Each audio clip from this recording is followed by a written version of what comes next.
Halo, perkenalkan, saya Rahel Links Naomi dari kelas pendidikan antropologi Yargu B Universitas Negeri Medan. Di sini, saya ingin menjelaskan tentang karya ilmiah. Apa itu karya ilmiah? Karya ilmiah adalah sebuah tulisan yang bersifat fakta yang ditulis oleh penelitian dari hasil penelitian yang dilakukan. Kemudian dipublikasikan bisa dalam bentuk jurnal, artikel, skripsi, dan disertasi.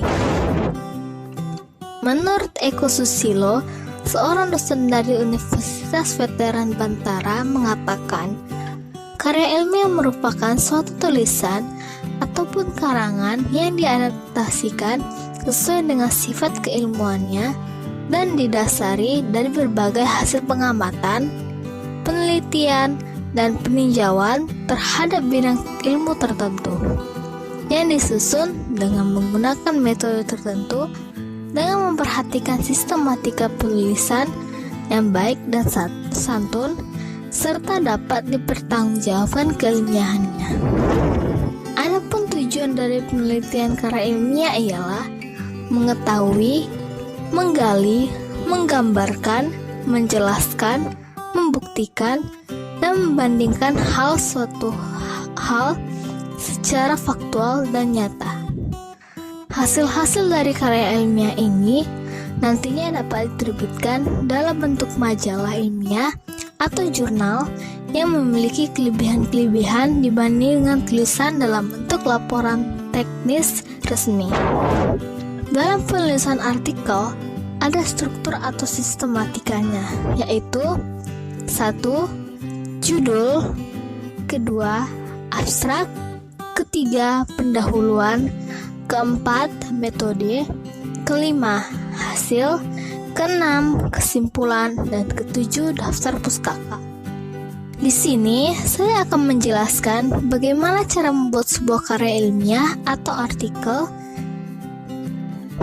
dan berikut beberapa hal yang harus diperhatikan.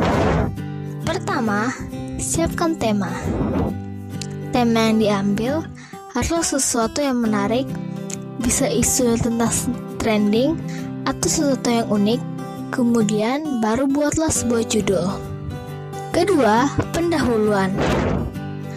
Meskipun dalam struktur artikel, setelah judul itu abstrak, dalam menulis abstrak bisa dibuat paling terakhir, karena dalam abstrak adalah inti dari penelitian atau biasa yang disebut dengan seperti sinopsis.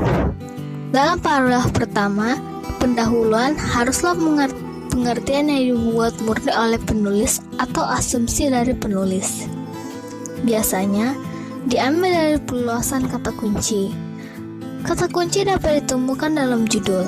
Misalnya, judulnya ialah dampak pandemi kemiskinan meningkat di kota Medan.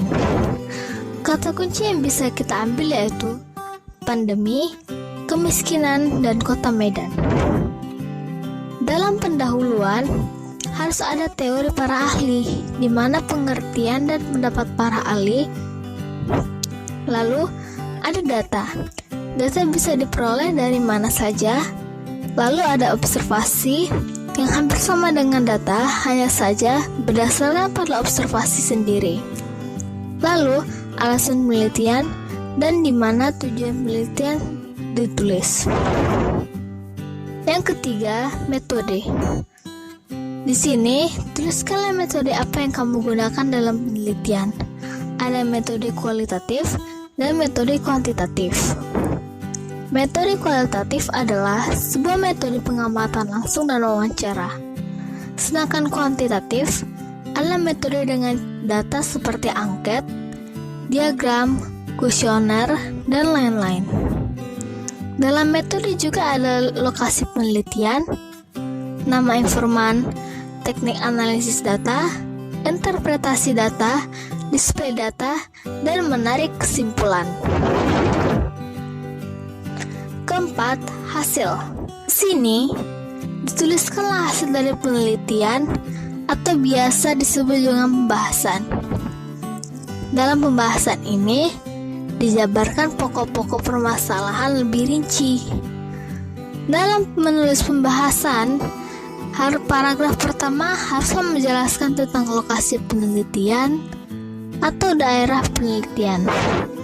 Kemudian masuk ke pokok permasalahan. Setelah itu, kita bisa membuat upaya penyelesaian yang dijabarkan secara rinci. Yang kelima ialah kesimpulan. Isi kesimpulan ialah kesimpulan yang kita dapat dari hasil penelitian. Keenam, daftar pustaka. Dalam daftar pustaka ini adalah tempat di mana penulis mendapatkan dan menulis sumber-sumber yang ia peroleh, baik dari buku, jurnal, penelitian sebelumnya, dan lain-lain sebagainya.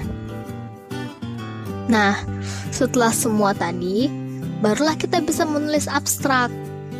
Dalam abstrak, ada tujuan penelitian, lokasi penelitian, metode penelitian, sedikit ringkasan tentang penelitian, dan kesimpulan dari penelitian tersebut. Abstrak terdiri dari satu paragraf, di mana satu paragraf itu menjelaskan secara singkat isi dari artikel atau jurnal penelitian yang dilakukan. Nah, demikianlah langkah-langkah dalam menulis sebuah artikel ilmiah. Semoga video ini bermanfaat bagi kita semua. Saya, Rahel Ngesnalmi, izin pamit dan mengucapkan terima kasih.